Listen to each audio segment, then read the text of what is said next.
सर्वांना क्रांतिकारी जय भीम. खूप दिवसा अगोदर आपण एक चित्रपट बघितला होता जय भीम म्हणून. त्या चित्रपटामध्ये दाखवण्यात आलं होतं की कसं दलितांना आदिवासींना खोट्या केसेसमध्ये नेऊन पोलीस स्टेशनमध्ये बेदम मारण्यात येतं.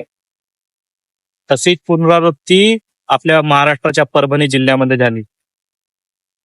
काही लोकांकडून काही व्यक्तींकडून भारतीय संविधानाच्या प्रतीची विठंबना करण्यात आली आणि त्याच्या विरोधात सोमनाथने आवाज उठवला.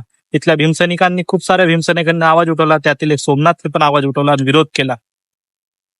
त्या सोमनाथला फर्जी केसेसमध्ये फसवून पोलीस स्टेशनमध्ये नेण्यात आलं आणि पोलीस प्रशासनाकडून त्याला बेदम मारण्यात आलं आणि त्या मारहाणीमध्ये सोमनाथचा मृत्यू झाला. ही मृत्यू होती की हत्या होती? पोलीस प्रशासनाकडून घडवलेली हत्या होती. त्याला आपण मृत्यू मानत नाही. जेव्हा सोमनाथला नेण्यात आलं तेव्हा सोमनाथला इतका मारण्याचा अधिकार कोणी दिला?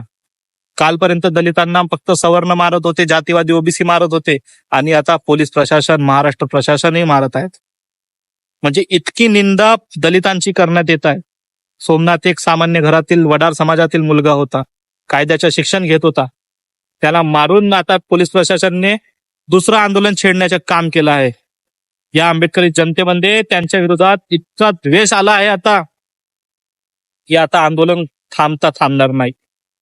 ज्या पोलीस प्रशासनाने या सोमनाथला पोलीस स्टेशनमध्ये डांबून मारलं, त्याची हत्या केली, त्या पोलीस प्रशासनावर 302 कलम टाकून त्यांना सस्पेंड करून त्यांना 302 मानववधाचा गुन्हा दाखल करून त्यांना आत टाकण्यात आले.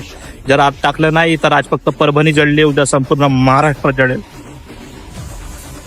आणि तुम्हालाही सांगतो सर्वांना, सर्व भीमसैनिकांना, सर्व आंदोलनकर्त्यांना ताकदीनं आता आंदोलन करायचं आहे.